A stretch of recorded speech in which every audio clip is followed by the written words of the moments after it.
თავისი მნიშვნელობით ამიერკავკასიის მასშტაბით უნიკალური დაწესებულება დახურვის საფრთხის წინაშე დგას. ფიტოპათოლოგიისა და ბიომრავალფეროვნების ინსტიტუტი, რომელსაც არსებობის 50 წელზე მეტი ისტორია აქვს, საჭარაში 1959 წლიდან ფუნქციონირებს. ინსტიტუტი ამიერკავკასიის მასშტაბით იმ მავნე მცენარეების მონიტორინგსა და დიაგნოსტიკას ახორციელებს, რომლებსაც მოსავლის 80%-ის განადგურება შეუძლია.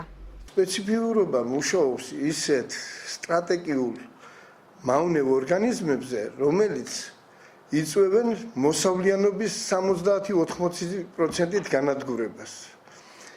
ჩვენი თემატიკიდან გამომდინარე, ჩვენ მთელი საქართველოს მასშტაბით ვახორციელებთ მონიტორინგს. ვადგენთ მავნეობის გავრცელებას, დაავადებების გავრცელებას. წინა ხელისუფლების დროს 2012 წლის ივნისში 90 ჰექტარი მიწა და ინსტიტუტის შენობა შეზღუდული პასუხისმგებლობის საზოგადოება ისპანზე იმ პირობით გასხვის და რომ დაწესებულებას 3 წლის განმავლობაში პროფილი შეუნარჩუნდებოდა. მიცემული ვადა 10 თვეში იწურება. ინსტიტუტის დირექტორი ალტერნატიული შენობის გადმოცემის ან არსებული შენობის შენარჩუნების აუცილებლობაზე საუბრობს. ჩვენ ვიმყოფებით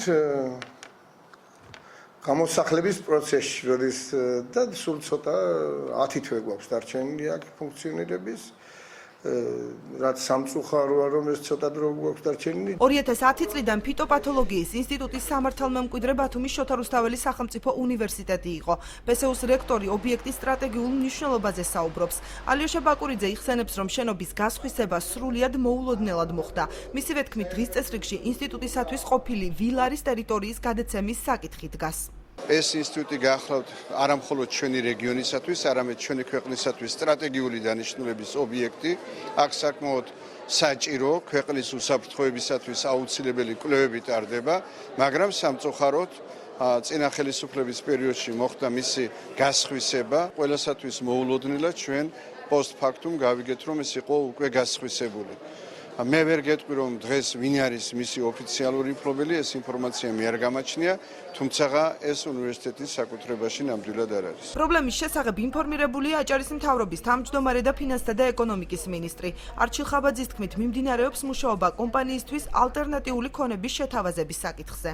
90 ჰექტარი მიწის ნამკვეთი გაყიდული არის წინა მთავრობის მიერ 90,000 ლარად. განიხილება ალტერნატიული შენობები, მაგრამ ჯერ ვართ ჩამოყალიბების პროცესში. ეკონომიკის სამინისტროსთვის დავალებულია და უნდა მოხდეს კონტაქტი იმ კომპანიასთან, ვის საკუთრებაშიც არის, თუ ალტერნატიული გზა ხელშეკრულების ფარგლებში შეუძლებდა ჩვენ მოვახდენთ ალტერნატიული ქონების შეთავაზებას, ან სხვა მიმართულებას ჩვენ შევძლებთ და მოვიფიქრებთ და მასთან ამ კომპანიასთან ერთად დავალაგებთ ამ სიტუაციას, მაგრამ მინდა გითხრათ, რომ სხვა ხელშეკრულების ფარგლებში სხვა პირობა გამორიცხულია, მე როგორც ვიცი ამ ეტაპზე. საჯარო რეესტრის ინფორმაციის თანახმად შეზღუდული პასუხისმგებლობის საზოგადოება ისპანის დირექტორად პაატა წოწონავას სახელდება. დირექტორმა დღის განმავლობაში ჩვენს სატელეფონო ზარებს არ უპასუხა.